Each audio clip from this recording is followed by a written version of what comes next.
July 18, 1944. The summer air over Normandy was heavy with dust and the acrid bite of burned fuel.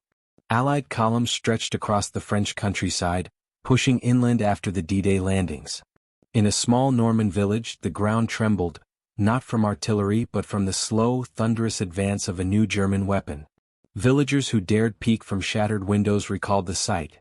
A massive tank crawling forward, its long barrel like a spear pointed at the horizon. Allied soldiers, hardened by years of combat, whispered in disbelief. That must be the new Tiger. This was the debut of the Tiger II, better known as the King Tiger. It was Hitler's pride, the steel beast he believed would halt the Allied tide and restore Germany's dominance. At nearly 70 tons, clad in armor almost impenetrable from the front, and armed with a gun that could kill a Sherman from over a mile away, it was not just a tank, it was a statement. A promise to the German people that technology could still deliver victory. But here lies the paradox that drives our story. The same machine that inspired awe and terror would also reveal the deep cracks in Germany's war machine. Its size, once a symbol of invincibility, became its curse.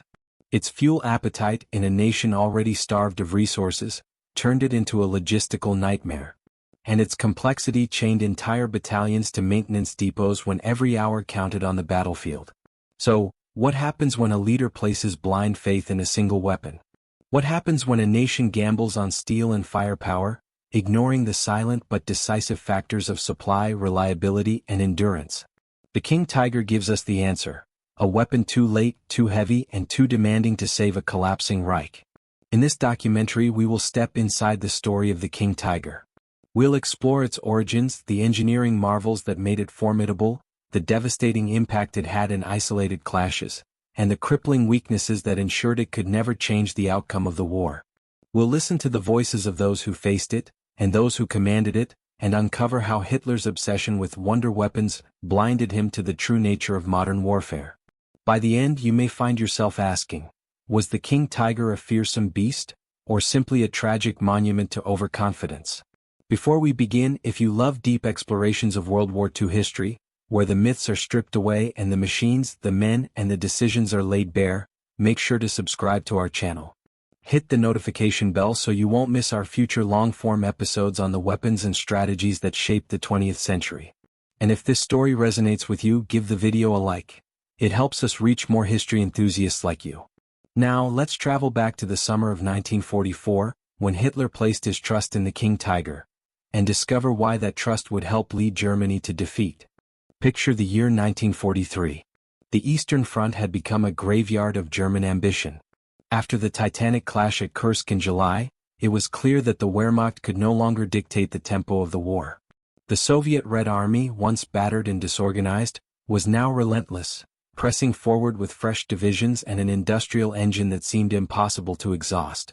In the West, Allied bombers darkened German skies almost daily, striking not only cities but also the factories and railways that fed the war machine. Hitler, however, clung to a vision, a belief that technology could compensate for dwindling manpower and collapsing supply lines. His answer lay in the concept of the Wunderwaffe, or wonder weapons.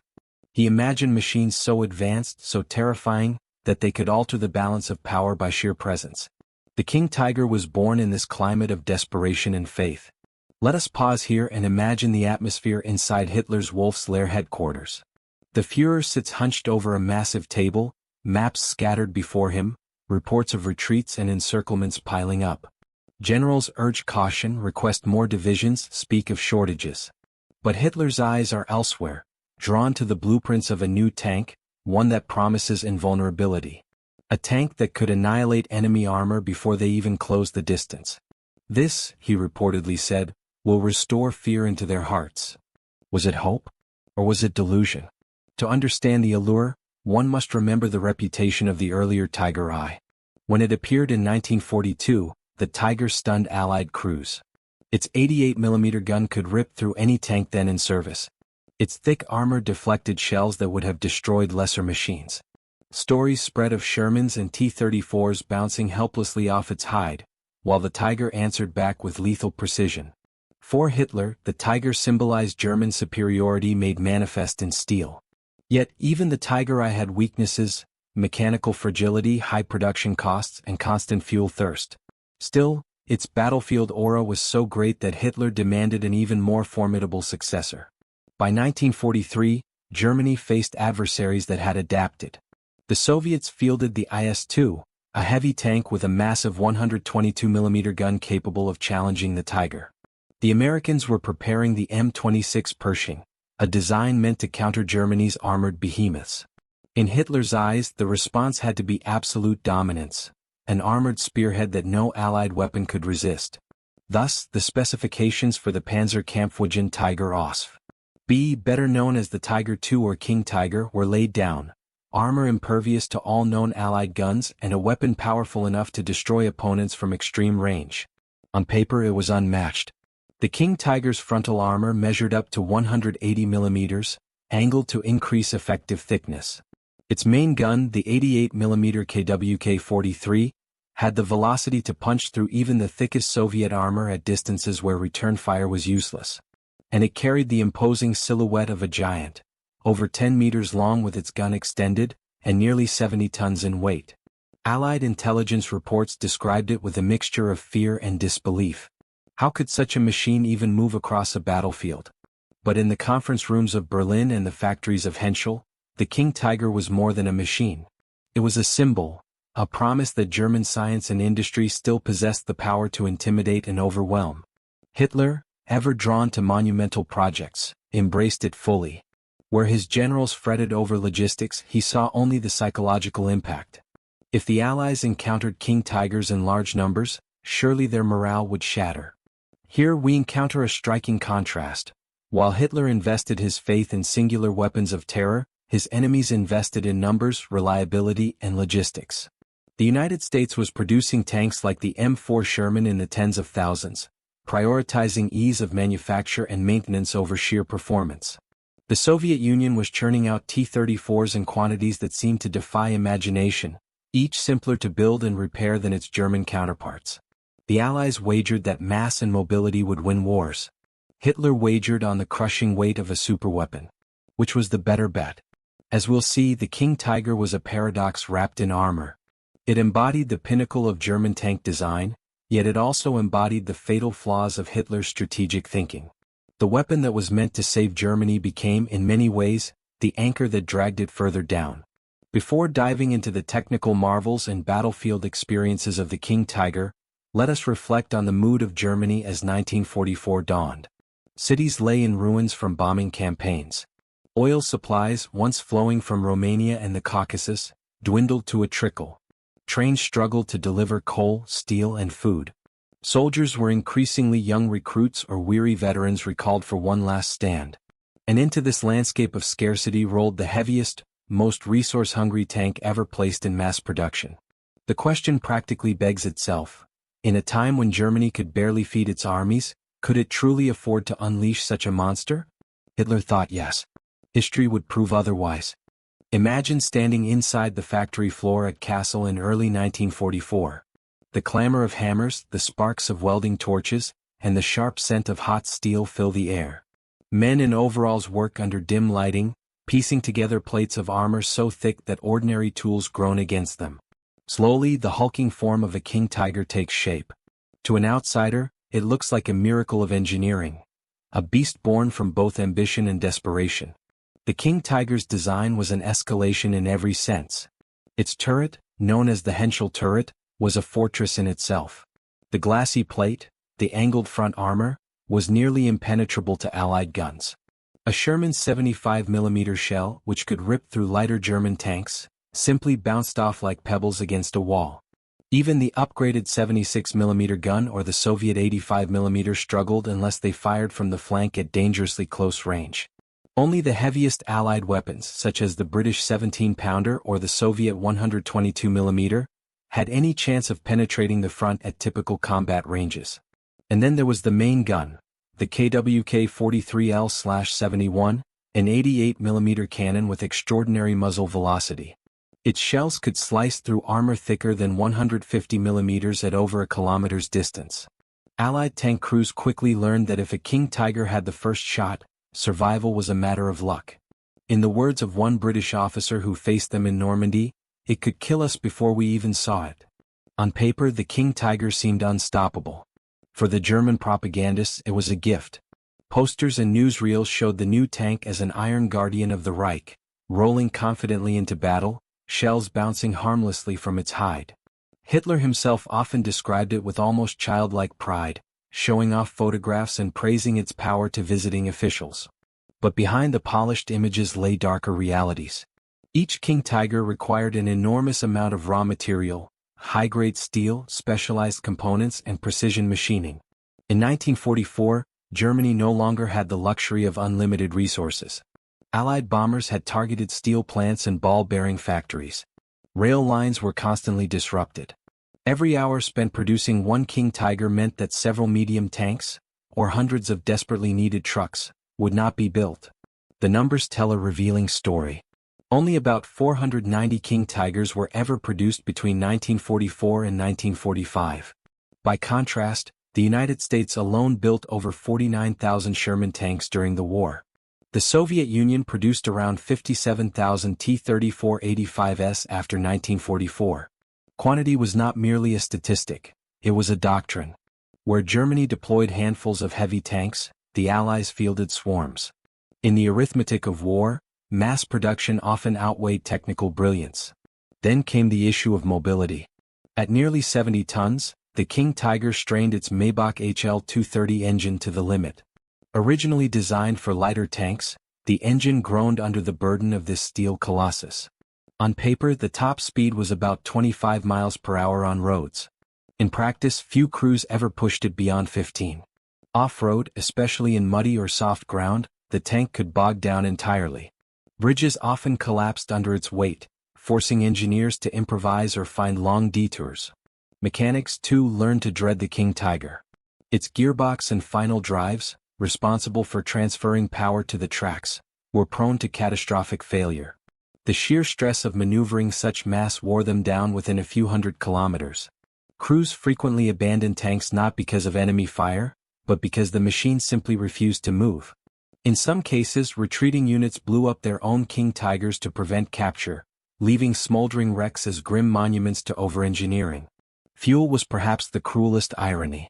The King Tiger guzzled enormous quantities of gasoline, up to 500 liters for just 100 kilometers of travel. By 1944, German fuel supplies were critically low. Synthetic fuel plants struggled under relentless Allied bombing, and the loss of Romanian oil fields in August sealed the crisis. In many operations, King Tigers were left idle simply because there was nothing to put in their tanks. Imagine the frustration of a crew staring at their mighty weapon, perfectly armed and armored, yet useless for lack of fuel. And so, the paradox deepened. The King Tiger was conceived as a weapon of mobility and dominance, designed to outgun and outlast any opponent. Instead, it often became a stationary gun platform, waiting in ambush because it could not maneuver freely. Its greatest strength, the ability to destroy enemies at range, was blunted by the reality that it could rarely choose when or where to fight. For the men inside, life was both awe-inspiring and exhausting. Crews respected the protection and firepower of their tank. They knew that, in a duel, they often had the advantage. Yet they also lived with constant anxiety. Will the engine fail today? Will the transmission seize? Do we have enough fuel to return after this mission? A veteran of the 503rd Heavy Panzer Battalion recalled, "We felt invincible in the turret, but powerless when the tank refused to move." By now, one can see the motif emerging. The King Tiger as both triumph and trap. It impressed friend and foe alike, yet it consumed more than Germany could spare. Hitler celebrated it as proof of German genius, but his generals knew the truth. Every King Tiger rolling off the line was also draining the last reserves of a nation already on the brink. And in this tension, between the dream of invincibility and the nightmare of practicality, lies the central irony of our story. The King Tiger was designed to win battles that Germany could no longer afford to fight. The story shifts back to Normandy, July 1944. The fields are still scorched from weeks of fighting since D-Day. Dust hangs in the summer air, mingling with the sharp smell of cordite. In the distance, the unmistakable rumble of heavy tracks grows louder. Allied soldiers, crouching behind hedgerows, grip their rifles a little tighter. Then they see it, an immense silhouette emerging from the smoke, its long barrel sweeping like a scythe across the horizon. For many this was their first glimpse of the King Tiger. The 503rd Heavy Panzer Battalion received the first operational King Tigers in Normandy. Each crew knew they were driving Hitler's pride, a weapon expected to deliver miracles. When the tanks rolled into action near Caen, the effect was immediate. Allied reconnaissance reported new Tigers, so large that some officers doubted the descriptions. Infantrymen, accustomed to Sherman tanks and lighter German armor, felt a chill at the sight of this towering machine advancing slowly but confidently. In their opening clashes, the King Tigers demonstrated their devastating firepower. At long range they could destroy Allied armor with a single shot. Sherman crews often found themselves hit before they even spotted the German gun's muzzle flash. The angled armor of the King Tiger shrugged off return fire like rain on a stone wall. Survivors later recalled the terrifying sense of futility. One American tanker wrote, "It was like throwing pebbles at a steel door."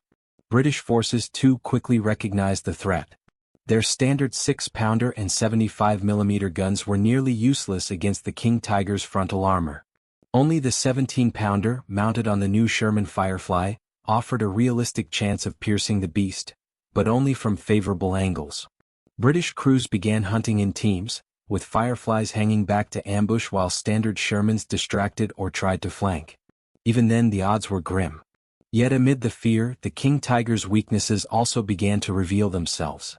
In the dense bocage country of Normandy, its immense size became a liability.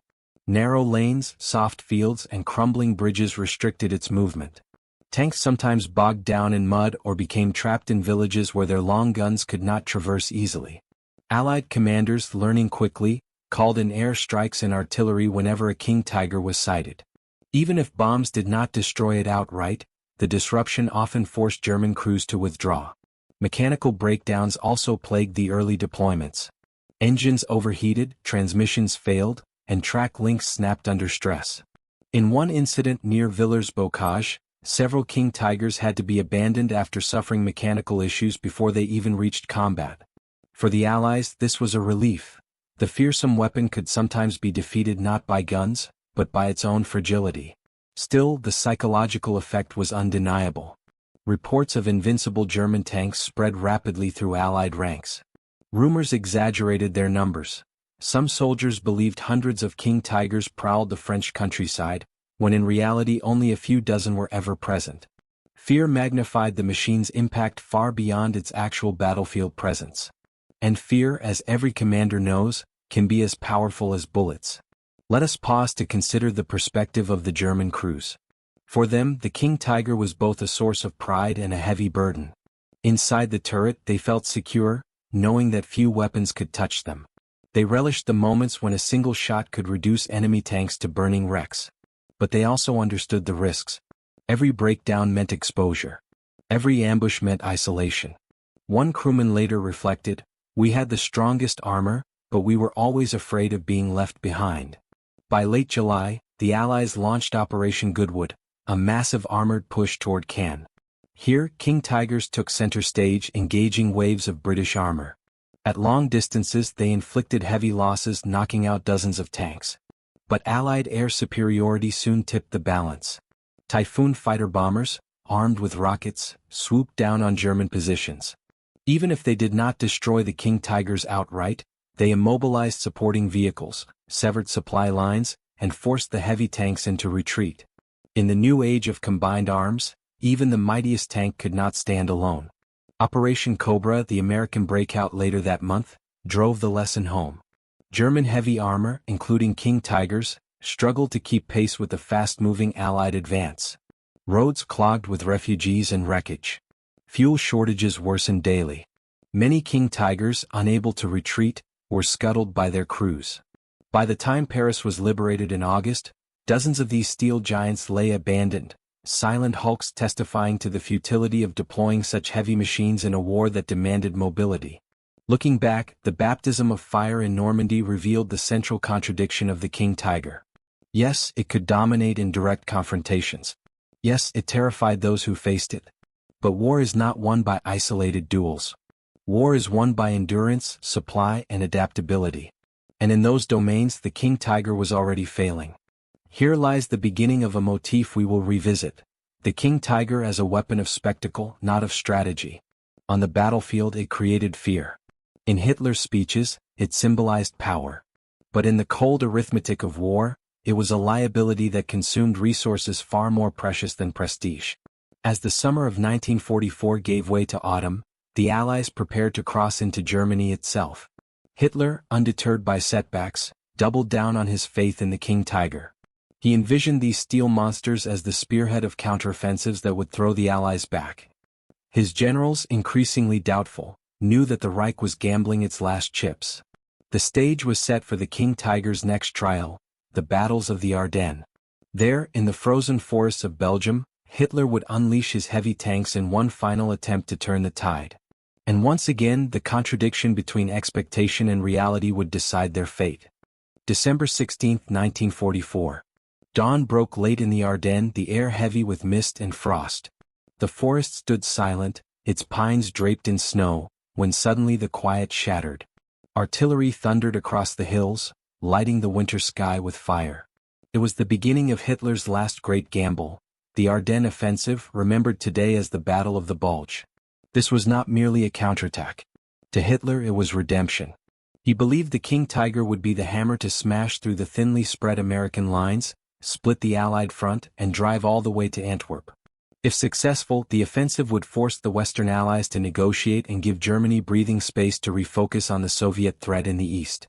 Once again Hitler put his faith not in strategy, but in his wonder weapons. Among them, none loomed larger than the King Tiger. Panzer divisions assigned to the offensive received as many as could be mustered.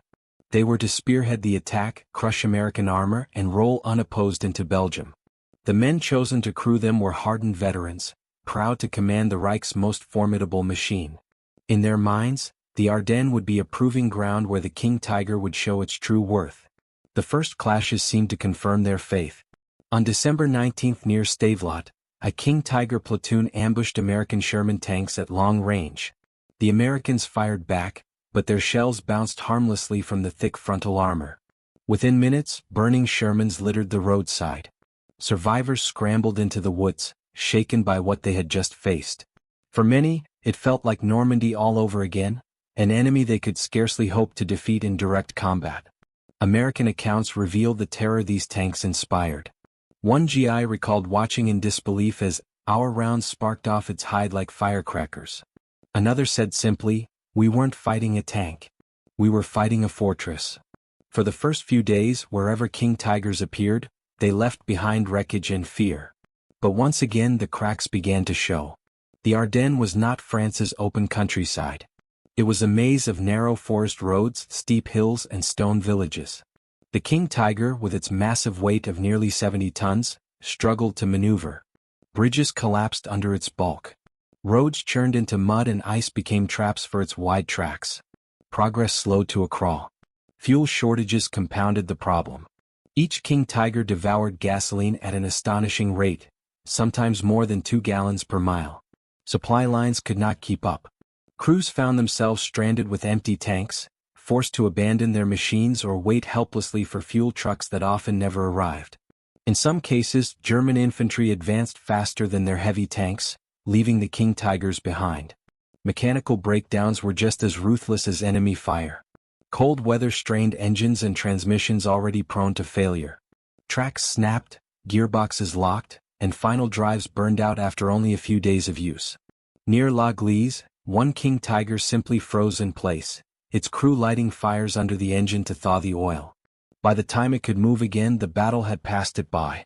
The most famous King Tiger of the Ardennes still lies in La Glise today, abandoned after running out of fuel. Its hulking carcass, preserved in a museum, stands as a reminder of the futility of trying to wage blitzkrieg with a machine that could barely sustain itself. Meanwhile, the Americans adapted quickly. Though their Shermans could not match the King Tiger in frontal duels, they learned to fight with cunning. Artillery barrages blanketed suspected tank routes. Engineers blew bridges to trap the giants in valleys. Fighter bombers, when the weather cleared, turned the forest roads into death traps. Thunderbolts and typhoons prowled the skies, rockets slamming down on anything that moved. Even if a rocket did not penetrate the heavy armor, it could shred exposed infantry, fuel convoys, and support vehicles, crippling the King Tiger's ability to function. And slowly the myth unraveled. For every American tank destroyed by a King Tiger, 2 or 3 King Tigers were lost to mechanical failure, fuel starvation, or airstrikes. Of the roughly 150 King Tigers committed to the Ardennes, less than half were still operational by January. The offensive stalled long before reaching Antwerp, and the once proud spearhead became a trail of broken, burning hulks scattered across Belgium. The soldiers who faced them were left with mixed emotions.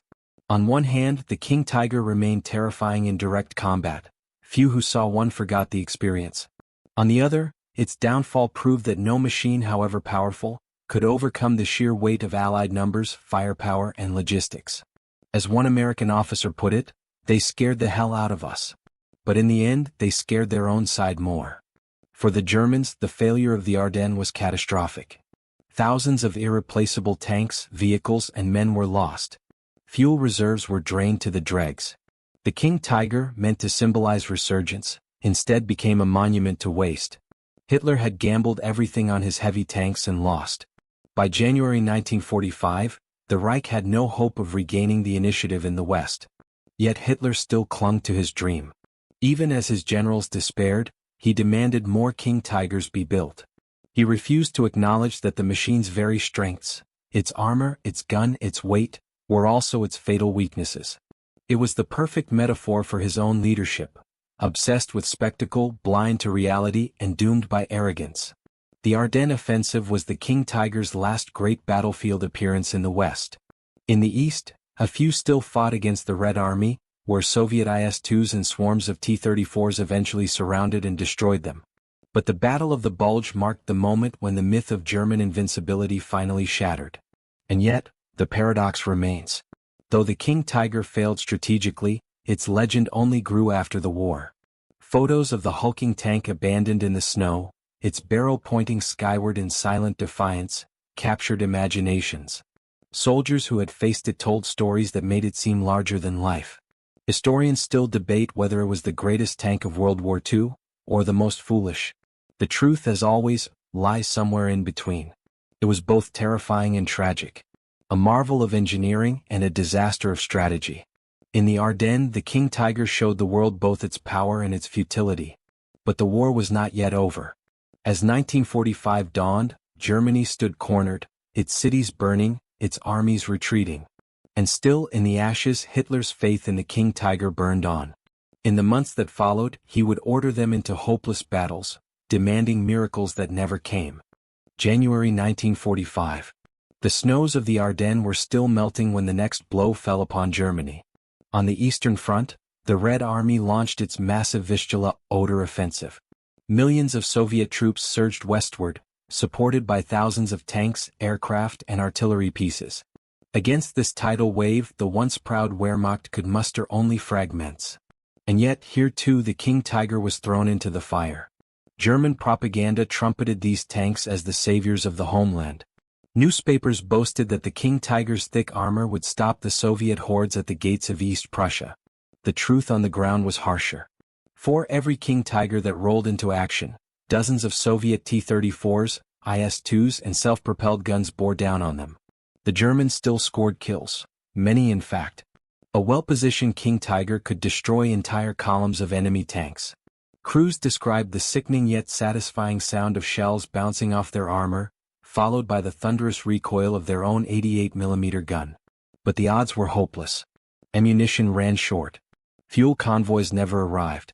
And when Soviet artillery blanketed the battlefield, even the mighty King Tiger could not move without being spotted and attacked. Near Poznan, several King Tigers managed to delay Soviet advances for 2 days, holding crossroads and villages under constant bombardment. When their ammunition finally ran out, the crews destroyed their own tanks rather than let them fall into enemy hands. Survivors trudged west on foot, leaving behind smoldering steel carcasses that the Soviets examined with fascination. In Berlin, Hitler refused to see reality. He still imagined these tanks as weapons that could change the course of the war. He ordered factories, already under relentless Allied bombing, to keep producing King Tigers at any cost. Skilled workers were conscripted, raw materials dwindled, yet the Führer demanded more of his miracle weapons. To him, numbers did not matter. He clung to the belief that a handful of King Tigers could decide battles through sheer terror. Meanwhile, on the Western Front, the Allies advanced steadily after the failure of the Ardennes. King Tigers fought delaying actions in Alsace and along the Siegfried Line. In narrow streets, their massive guns reduced buildings to rubble. Allied infantry feared them in urban combat, where ambushes were deadly. But once again the logistical burden was overwhelming. Entire tank companies sometimes moved only a few miles before half their vehicles broke down. Crews grew accustomed to spending nights in freezing barns, stripping parts from wrecked machines to keep a few running. Consider the story of Paderborn, March 1945. As American forces pushed into Germany, a group of King Tigers attempted to blunt the advance. They fought fiercely, destroying several Shermans and even a few Pershings, the Americans' new heavy tank.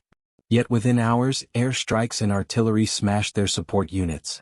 One by one, the King Tigers ran out of fuel or were immobilized by mechanical failures. By the end of the day, only a handful remained. Those survivors, isolated and without resupply, were eventually abandoned by their crews. The Americans advanced over the burned-out wrecks, scarcely believing that such machines had once terrified entire armies. Inside Germany itself, the King Tiger became both shield and coffin. Crews were often teenagers or older men pressed into service. They received little training, sometimes only a week behind the controls before being thrown into combat. Veterans tried to teach them on the march, how to manage the heavy transmission, how to aim the massive gun, how to coax life from the temperamental Maybach engine. But nothing could prepare them for the reality of facing overwhelming Allied firepower. One young loader later recalled his first and only battle. He remembered the deafening roar of the gun, the acrid stench of cordite filling the turret, and the desperate shouts of his commander. Then came the hammering impact of artillery shells, shaking the tank like a storm at sea. His ears rang, his vision blurred, and moments later he was crawling through smoke and flame, his comrades still trapped inside. He never saw them again. By April the Reich was collapsing on every front. Soviet troops closed in on Berlin, while the Western Allies crossed the Rhine and advanced through the heart of Germany. King Tigers were thrown into hopeless last stands, in Vienna, in the Ruhr, in the capital itself. Each battle was the same story repeated: overwhelming Allied forces, dwindling fuel, and inevitable destruction. Crews fought bravely, but courage could not change physics or logistics. In Berlin, the last King Tigers prowled ruined streets. Their long guns, once symbols of might, swung clumsily between shattered buildings. Some destroyed Soviet tanks at close range, their armor shrugging off dozens of hits. But ammunition ran out quickly. Fuel vanished. By the time Soviet troops stormed the city, most King Tigers had been abandoned, blown up by their own crews to avoid capture. And so, the story of the King Tiger ended not with triumph, but with silence. The greatest tank of the Third Reich, meant to be the hammer of conquest, became instead the tombstone of an empire. Its hulking shells lay scattered across Europe, on the hills of Normandy, in the forests of the Ardennes, in the villages of Poland, and in the ruins of Berlin. For the men who crewed them, memories were bittersweet. They remembered the pride of commanding such a weapon, the thrill of destroying enemies at long range. But they also remembered the helplessness when engines failed, when fuel vanished, when skies filled with Allied aircraft. One German commander summed it up years later: the King Tiger was a lion chained to a post. It could roar, but it could not run. Hitler never understood this. He clung to the illusion that technology alone could win wars. He believed that terror was strategy, that spectacle was substance. The King Tiger was the embodiment of that delusion, beautiful in its design, terrifying in its presence, and utterly unsuited to the world it was born into. By May 1945, when Germany surrendered unconditionally, fewer than 500 King Tigers had been built. Most lay destroyed or abandoned. A handful were captured intact and tested by the Allies, who marveled at the engineering but dismissed it as impractical. The age of the King Tiger had lasted less than a year, yet its shadow lingered long after the guns fell silent. Spring 1945. Europe burned. The once mighty Reich was cornered. Soviet armies stormed west with unstoppable momentum. American, British, and Canadian forces carved into Germany from the west. The sky belonged entirely to the Allies. Railways, fuel depots, factories, all lay in ruins. And yet, even now, Hitler clung to one symbol of hope: the King Tiger. But the myth was already broken. Crews whispered it among themselves. The tank was a trap. Its armor made them feel invincible, yes, but it also made them prisoners. Once the engine coughed or the fuel tanks ran dry, they were stranded, doomed to fight surrounded or to blow up their own machine and flee on foot. For all its terror, the King Tiger had become a coffin on tracks. Imagine a battlefield near Vienna, April 1945. Soviet Katyusha rockets scream overhead, pounding a village held by retreating German forces. In the square, a pair of King Tigers stand defiant, their long barrels jutting from the ruins. Each time they fire, another Soviet tank explodes in flame. Crews inside shout, sweat, reload, fire again. For a moment, it feels like the promise of the weapon is real. Then the rockets return. Shells crash into rooftops. Walls collapse around the tanks. Dust blinds gunners. Ammunition dwindles. One Tiger shudders, tracks blown off by a mine. The other runs dry of fuel. Both are abandoned within hours. The Soviets roll forward, stepping past the iron giants like men stepping past statues. This was the pattern everywhere. In the Ruhr pocket, American forces captured dozens of King Tigers intact, their crews surrendering without firing a shot. They had no choice. Without fuel, without supplies, the machines were worthless. The Allies inspected them, marveled at the engineering, then shook their heads. The war was no longer about duels between tanks. It was about who could move, who could supply, who could endure. Inside Berlin, the final act unfolded. Streets were rubble, the air filled with smoke and the constant roar of artillery. Hitler demanded that King Tigers defend the capital. A handful were still operational. They rolled through boulevards now choked with barricades, past civilians clutching buckets of water, past flames rising from shattered buildings. One King Tiger took position near the Reichstag itself. Soviet infantry advanced cautiously, their rifles and anti-tank weapons useless against its armor. The tank fired, its 88mm shell tearing a hole through a Soviet assault gun. 4 hours, it held the street alone, like a medieval knight against an army. Yet the end was inevitable.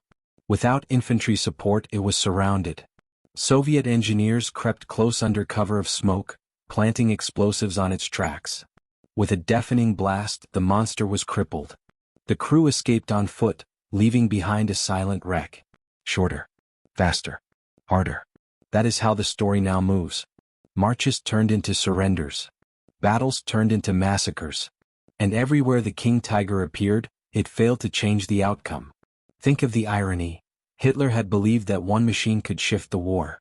But in truth, it only magnified his strategic blindness. While Germany poured steel and labor into building 70-ton monsters, the Allies built fleets.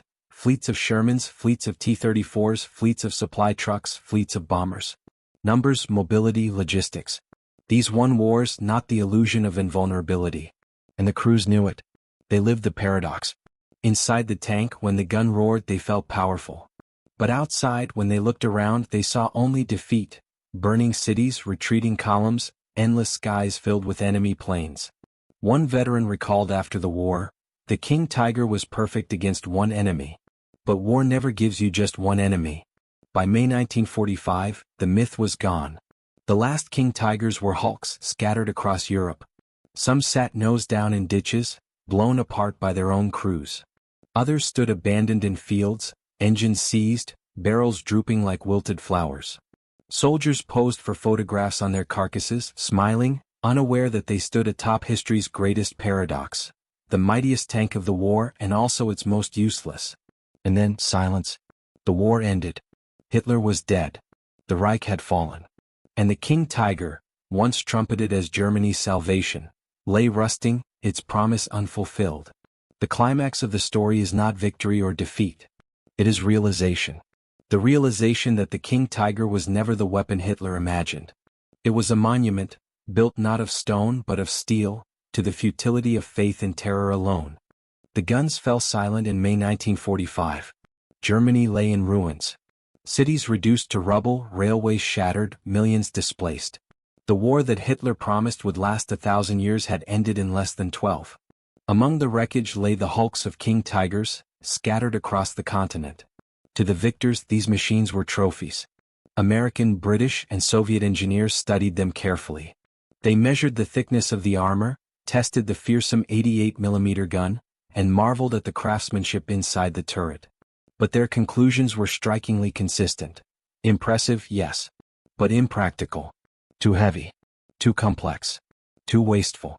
For the Americans, who had built over 50,000 Shermans during the war, the King Tiger seemed almost absurd. Why build a tank that consumed so much, when you could build 10 that together could accomplish far more? The Soviets thought the same. They had produced over 80,000 T-34s. To them, the King Tiger was an expensive toy, a machine that could not survive the demands of modern industrial warfare. Yet the legend grew. Stories from veterans spread through memoirs and interviews. Tales of King Tigers destroying entire platoons of Shermans, of shells bouncing harmlessly off their armor, of soldiers frozen in terror at the sight of the Long 88. These stories captured imaginations far beyond the battlefield. They painted the King Tiger as an unstoppable beast, a machine ahead of its time. In truth, the reality was far more complicated. Yes, the King Tiger was deadly in direct combat. Yes, it could destroy almost any Allied tank at long range. But wars are not decided by duels alone. Wars are decided by who can move faster, supply better, and replace losses quicker. And in those measures, the King Tiger failed completely. It was not just a technical failure. It was a strategic failure. It represented a mindset that confused fear with effectiveness, spectacle with substance. Hitler believed that one weapon could restore Germany's power. But the Allies understood that the true power lay in systems, factories, logistics, alliances, numbers. The King Tiger was a masterpiece, but a masterpiece without context is nothing more than art on a battlefield. And yet, the fascination lingers. Walk into any tank museum today, in Bovington in England, in Saumur in France, in Munster in Germany, and you will find crowds gathered around the King Tiger. Children stare wide-eyed at its towering bulk. Enthusiasts debate its armor thickness, its gun velocity, its battles. Even those who know its flaws cannot help but admire its presence. It is as though the King Tiger has transcended its failure and entered the realm of myth. Why does this myth endure? Perhaps because it embodies a paradox we all recognize.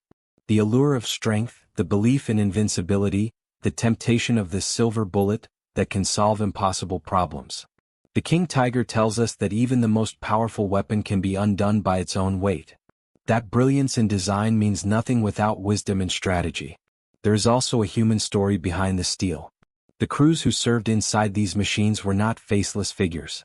They were young men, often barely trained, thrown into hopeless battles. They endured fear, exhaustion, and loss. Many died inside burning hulls. Their voices remind us that behind every tank, behind every wonder weapon, are lives caught in the gears of history.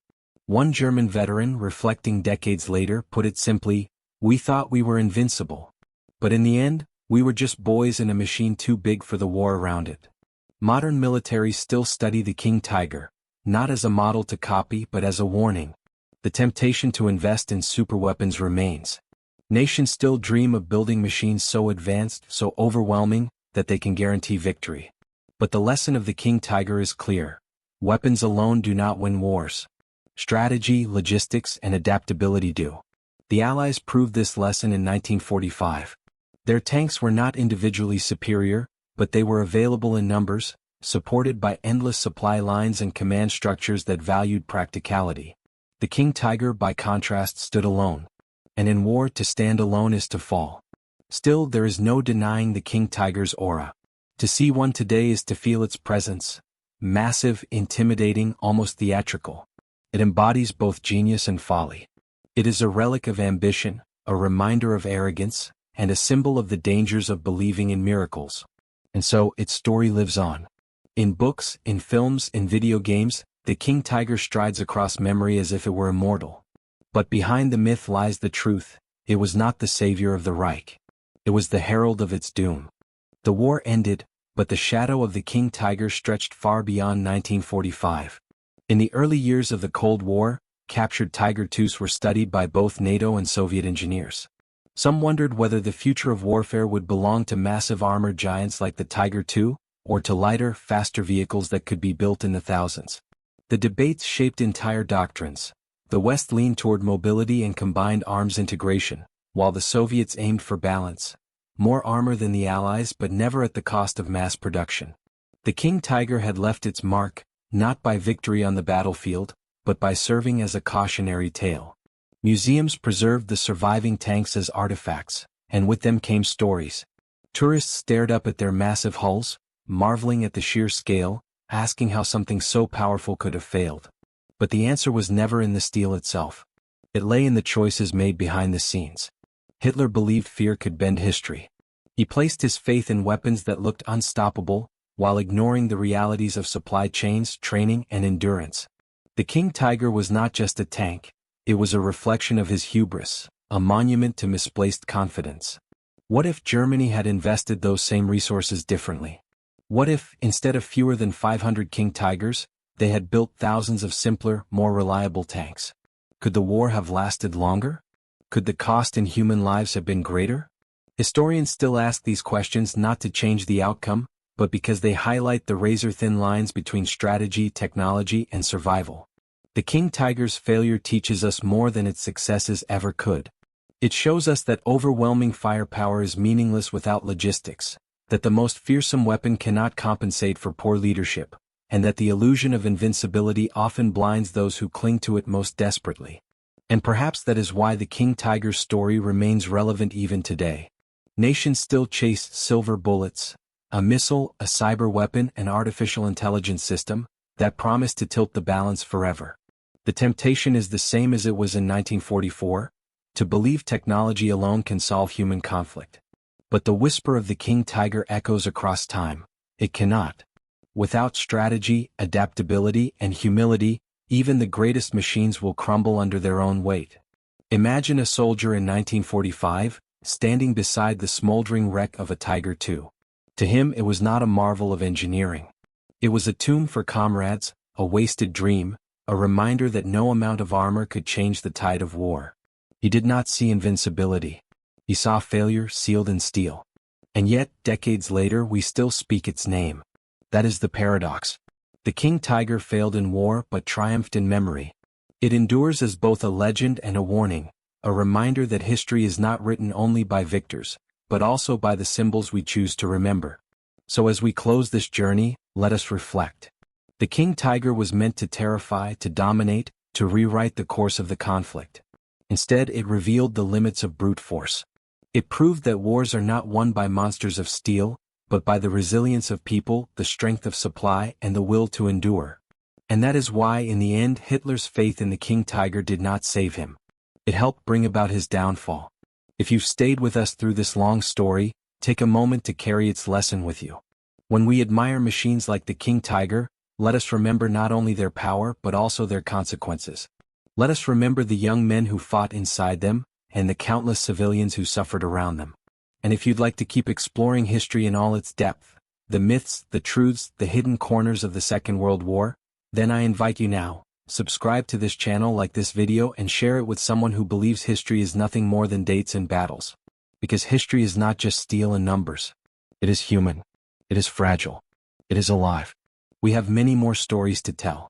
Stories of forgotten weapons, of overlooked battles, of voices that still echo across the decades. Each one is a chance to peel back another layer of the past, to learn not just where we have been but where we are going. So join us. Stay with us. Together, let us keep these memories burning, like a fire passed from one generation to the next. Because history, like the King Tiger, is heavy. But when we carry it together, it teaches us not just about defeat, but about survival, endurance, and the wisdom never to make the same mistakes again.